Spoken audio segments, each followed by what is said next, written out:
Assalamualaikum warahmatullahi wabarakatuh. Halo Sobat Teknik, balik lagi kita di Potsil, Podcast Teknik Sipil dan Lingkungan IPB University.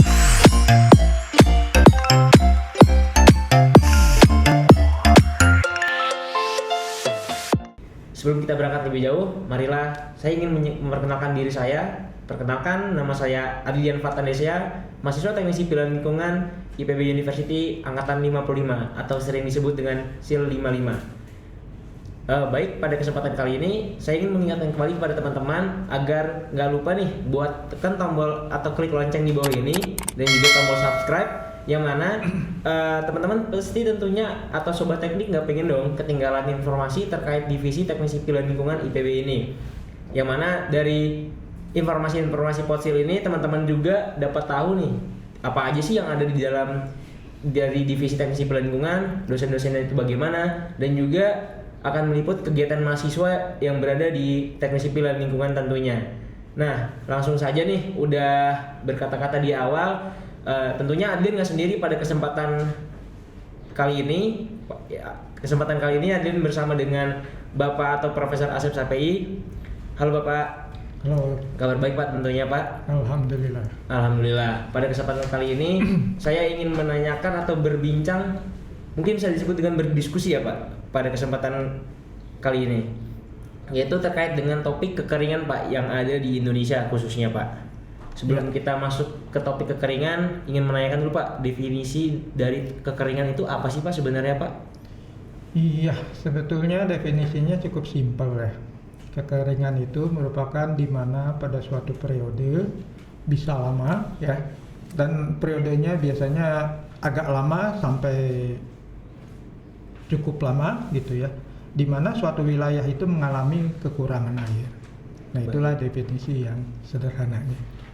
Jadi di mana dikatakan definisi kekeringan itu pada suatu lahan ataupun suatu daerah tidak memiliki air yang terhitung cukup lama begitu ya Pak?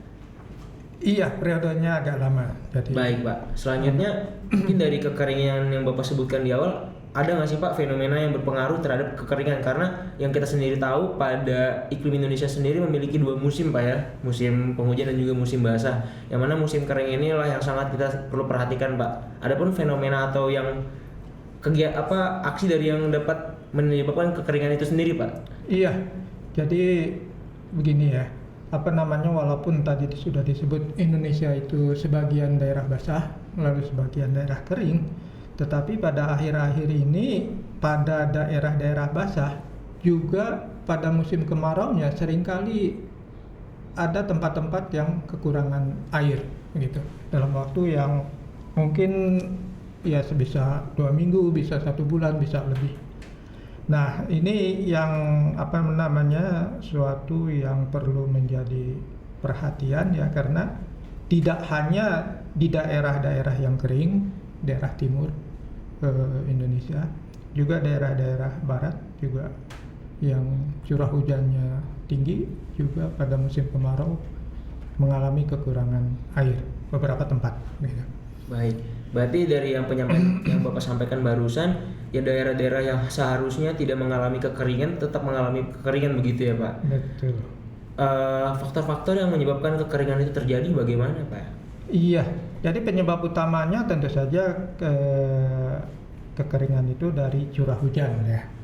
Jadi kalau misalnya suatu daerah curah hujannya lebih rendah dari curah hujan normal, nah itu ada kemungkinan beberapa waktu ke depan daerah itu akan mengalami kekeringan. Tetapi ada juga penyebab dari siklus hidrologinya. Karena hujan yang jatuh itu kan sebagian diintersepsi, sebagian diresapkan, sebagian run off, lalu sebagian ada yang disebut dengan retensi. Retensi itu yang ditahan ya. Lalu ada detensi. Detensi itu ditahan sementara, kemudian bisa di run off, bisa bisa dialirkan. Nah, fungsi-fungsi ini ada mengalami perubahan sehingga hujan yang jatuh itu sebagian besar menjadi run off dan mengalir keluar daerah itu. Nah, yang tertahan kurang. Nah, itulah yang penyebabnya. Salah satu penyebab dari kekeringan sendiri ya Pak ya. Iya. Kalau kita membahas dari penyebab yang lain ya Pak, seperti yang pernah saya sedikit kulik gitu ataupun baca-baca, terdapat fenomena El Nino Pak. Fenomena El Nino. Betul. Fenomena El Nino itu ya memperparah kekeringan. Jadi El Nino itu suatu fenomena di kawasan Pasifik ya, sehingga ya secara garis besarnya itu menyebabkan uap air di kawasan Indonesia itu berkurang, gitu. Baik. Karena dia bergerak ke arah ke arah tempat lain, sehingga uap air pada musim kemarau itu berkurang, sehingga hujan-hujan yang biasa terjadi pada musim kemarau juga berkurang. Nah, El Nino itu secara statistik menurut BMKG dia timbul 2-5 tahun sekali. Jadi di sini tercatat misalnya pada tahun 87, 1987, 1991, 1993, lalu 94, 97, 2000, 2001 dan seterusnya. Nah, yang tercatat bahwa yang tahun 97 itu yang paling parah di Indonesia ini.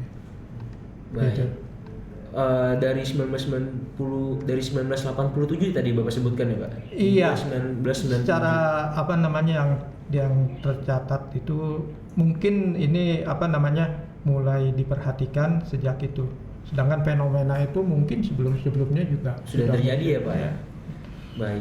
Kalau misalkan kita bahas nih Pak sedikit dari dampak dari kekeringan yang ada nih Pak, dari apalagi semenjak Indonesia itu terpengaruh oleh fenomena El Nino yang ada Pak, terpapar tadi 2 atau hingga 5 tahun. Dampaknya itu lebih ke arah ekonomi kah atau lebih ke arah mana ya Pak? Iya, tentu saja akhirnya akan ke arah ekonomi. Jadi contohnya begini, misalnya saja di sini ada tercatat bahwa misalnya tahun 97 yang El Nino yang cukup parah itu menurunkan produksi beras sampai 30% katanya. Nah, lalu juga El Nino yang tahun 92-93 itu juga menyebabkan produksi sawit turun. Nah, karena itu kan ekspor sawit turun. Menurut ya Pak. Lalu yang akibat misalnya produksi beras turun, maka tentu saja konsekuensinya adalah impor kan, waktu itu memang ada Benar, impor. Nah, itu ya, itu tentu saja misalnya salah satu contohnya ya. Dampak dari kekeringan yang terjadi di Indonesia ini ya Pak ya. Contoh dampak kekeringan. Nah, itu mungkin yang kasus-kasus yang lain tentu akan banyak lagi ya Pak. Iya. Kalau kita tadi udah singgung terkait dengan apa itu definisi dari kekeringan, dan juga kita ngebahas terkait dengan mengapa kekeringan itu bisa terjadi dan juga beberapa faktor yang menyebabkan kekeringan itu semakin parah di Indonesia, salah satunya fenomena El Nino ya Pak. Selanjutnya saya ingin menanyakan sih Pak, terkait apakah ada klasifikasi dari kekeringan itu sendiri Pak? Iya, ditinjau dari berbagai aspek. Jadi ada apa namanya di kekeringan itu diklasifikasikan. Misalnya yang pertama itu kekeringan meteorologis. Ya. Nah, kekeringan ini berkaitan atau ditinjau dari tingkat curah hujan yang terjadi itu di bawah normal. Nah, lalu karena misalnya di bawah normal, maka tentu saja akan terjadi kekurangan, kedepannya akan diikuti dengan kekeringan begitu. Nah, ini artinya meteorologis, jadi dia melihat dari curah hujan yang lebih sedikit. Baik. Begitu. Kemudian yang kedua, ada juga yang mengklasifikasinya dengan yang disebut dengan kekeringan pertanian. Nah, ini artinya arahnya atau aspek yang dilihatnya dari pertanian. Jadi di mana air untuk budidaya pertanian itu kurang. Nah, tentu saja kekeringan pertanian ini didahului dengan kekeringan meteorologis. Tuh. Nah, ini juga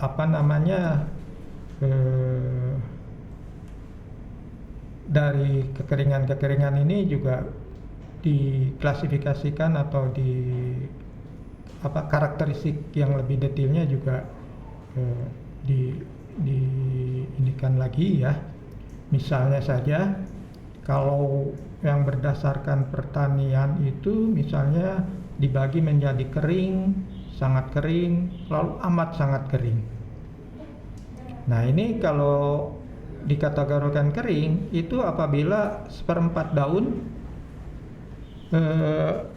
kering gitu ya dari tanaman-tanaman, 1/4 daunnya. Lalu kalau sangat kering ya itu 1/4 sampai 2/3 dari daun tanaman kering. Nah, kalau yang amat sangat kering ya seluruhnya kering, sehingga mungkin kalau di pertanian sering disebut dengan puso ya. Puso ya Pak. Jadi kalau kita mengenal tanaman padi, jadi tanaman padi di puso. Nah, itu artinya dia kena keringan sehingga mati semua gitu.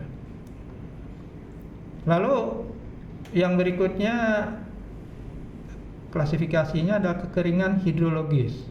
Nah, hidrologis jadi ini dilihat dari terminologinya. Nah, ini dilihat dari kekurangan pasokan air gitu ya, baik itu air permukaan maupun air bawah permukaan.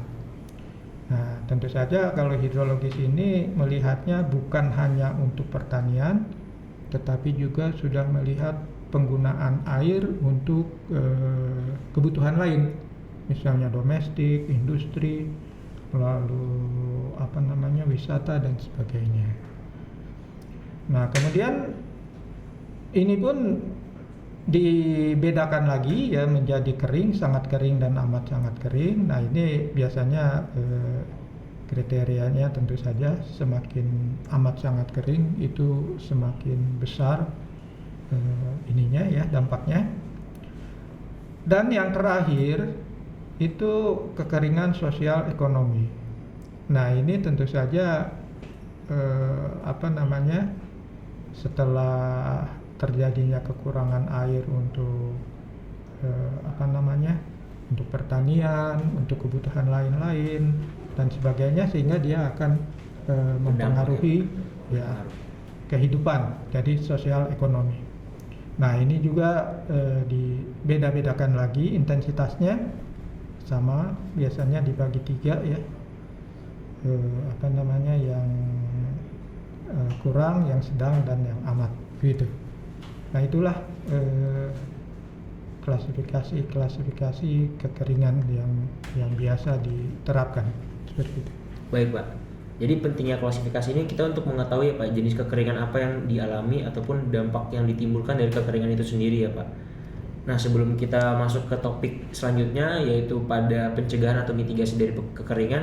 Nah, ini disediakan air minum nih Pak. Ada baiknya kita take break sejenak ya Pak ya. Baik. Selamat minum Pak.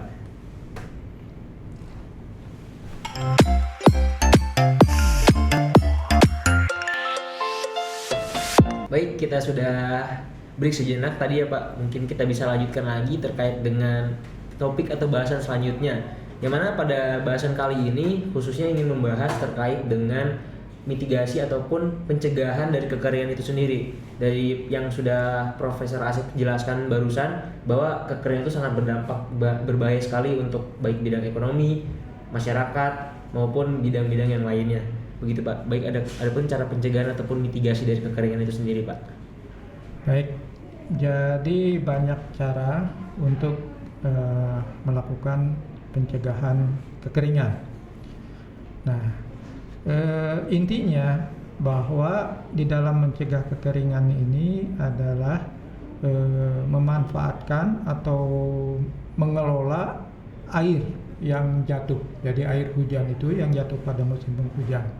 Nah, kemudian dikelola supaya bisa dimanfaatkan pada musim kemarau.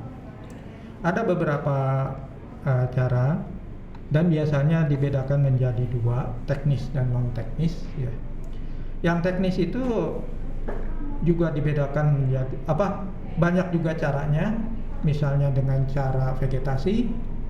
Nah, vegetasi itu artinya dengan menanami lahan gundul, kemudian memilih tanaman yang tepat gitu. Nah, vegetasi ini tentu saja dia pertama tentu saja akan menambah intersepsi, kemudian detensi, kemudian juga infiltrasi. Lalu yang kedua itu dengan bangunan-bangunan. Jadi di sini intinya adalah untuk retensi air hujan. Nah, atau juga banyak yang menyebutnya dengan rainwater harvesting ya. Jadi di sini bangunan-bangunan itu bisa berupa embung ya. Embung, kolam-kolam kecil, bisa berupa parit, bisa berupa rorak, bisa berupa waduk gitu ya. Waduk atau reservoir yang besar. Nah, itu untuk menyimpan. Lalu ada juga yang fungsinya untuk menambah recharge, memperbesar recharge. Nah, misalnya mulai dari lubang biopori ya, mungkin sudah sangat populer lubang biopori, kemudian bisa juga sumur resapan, lalu bisa juga sumur injeksi. Jadi kalau injeksi itu menggunakan tekanan untuk memasukkan air ke akuifer. Nah, lalu banyak lagi yang lain seperti misalnya dengan pengelolaan airnya, lalu juga bisa juga dengan menerapkan hujan buatan ya, lalu juga dengan monitoring penggunaan air. Nah, kemudian kalau yang non teknis itu yang berkaitan dengan sosial ekonomi. Jadi di sini tentu saja berkaitan dengan regulasi, lalu dengan budidaya masyarakat ya, sehingga masyarakat itu mempunyai budaya atau kebiasaan untuk bisa melakukan pengawetan air gitu, konservasi air gitu ya. Iya, Pak. Baik itu dari sisi bahwa air hujan itu ada yang ditahan, disimpan gitu ya, maupun dari sisi penggunaannya jadi tidak boros air. Nah, mungkin itu beberapa hal yang bisa dilakukan, dan tidak hanya oleh suatu badan yang skala luas ya, tetapi oleh individu, keluarga, komunitas. Benar itu banget. juga bisa dilakukan. Jadi ada bagian-bagian yang bisa dilakukan oleh individu, keluarga, komunitas dan sebagainya. Baik. Seperti itu. Mungkin dari awal tadi sudah dijelaskan terkait dari definisi kekeringan itu, lalu juga faktor atau penyebabnya, dan juga beberapa klasifikasi dari kekeringan yang sudah dijelaskan. Tadi kan ada beberapa klasifikasi yang sudah dijelaskan dari Profesor Asep sendiri. Selanjutnya juga ada mitigasi atau pencegahan. Nah, di sini yang Adlian ingin notice dan ngebahas kembali, bagaimana pencegahan ini bisa dilakukan dari pribadi kita sendiri gitu, seperti pengawetan air ataupun seperti pembuatan kolam yang bisa dilakukan pada individu masing-masing ya, Pak. Dan juga menjaga penggunaan air sendirilah yang bisa kita kontrol dari lingkungan atau individu keluarga kita sendiri. Sekian. Nah, sebelum kita mengakhiri pada podcast kali ini, ada namanya salam teknik, Pak, yang biasa dilakukan pada potsil ini, Pak. Yang mana aba-abanya seperti saya lakukan, dimulai dari 1, 2, 3, salam teknik. Nah, baik, Pak. 1, 2, 3, salam teknik. Salam teknik. Wabillahi taufiq wal hidayah. Wassalamualaikum warahmatullahi wabarakatuh. Terima kasih banyak, Pak. Sama-sama.